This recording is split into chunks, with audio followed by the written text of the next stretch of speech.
Major General Qasem Soleimani was the architect of Iran's regional influence. As head of the Quds Force, he commanded operations across the Middle East, from supporting Hezbollah in Lebanon to advising militias in Iraq. Soleimani was a revered figure, often seen as the second most powerful person in Iran. He was instrumental in combating ISIS in Iraq and Syria, coordinating with local forces and international actors.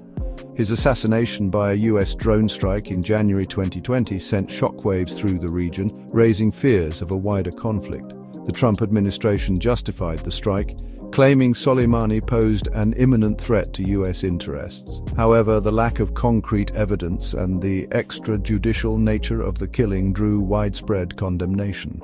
His death left a void in Iran's regional strategy, raising questions about the future of Iran's influence and the stability of the Middle East. The immediate aftermath of Soleimani's assassination was marked by uncertainty and a heightened risk of escalation. Iran vowed to retaliate, launching missile strikes on US bases in Iraq. While the attacks resulted in no fatalities, they demonstrated Iran's willingness to respond forcefully.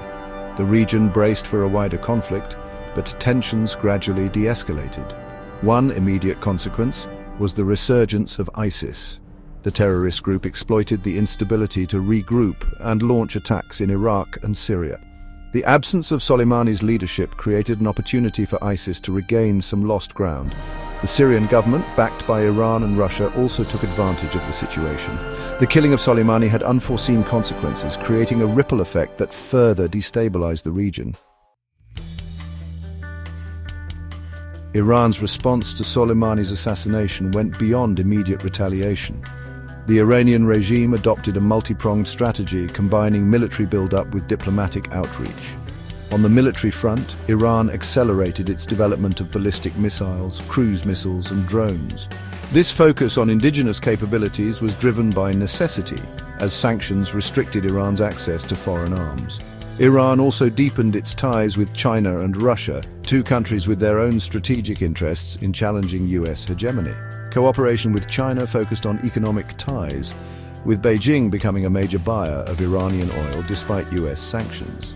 The two countries also engaged in joint military exercises and explored deeper defense cooperation.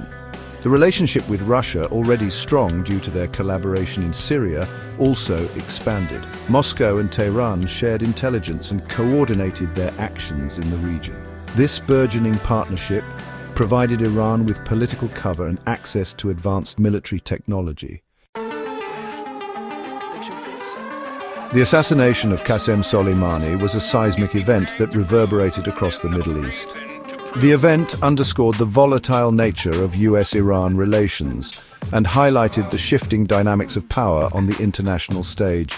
Critics argued that it backfired by uniting Iranians, fueling anti-American sentiment, and pushing Tehran closer to Beijing and Moscow. The incident also illustrated the limitations of US power in a multipolar world. The rise of China and the resurgence of Russia, coupled with their growing ties with Iran, present a formidable challenge to US dominance. The assassination marked a turning point in the Middle East, accelerating existing trends and ushering in a new era of uncertainty. The region remains volatile, with the potential for further escalation always present.